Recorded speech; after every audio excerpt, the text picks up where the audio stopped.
সুন্দরবনের দ্বিতীয় দীর্ঘতম জলপথ, পাথর প্রতিমা ঘাট, বড় বড় লঞ্চে করে নদী পার হয়।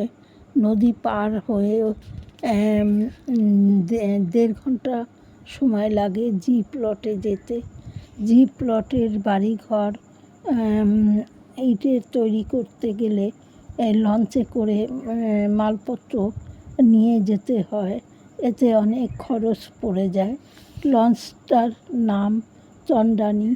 নদীর জল নীল, আকাশের রং বাহারি রং মিশে এক অপরূপ সুন্দর শোভা।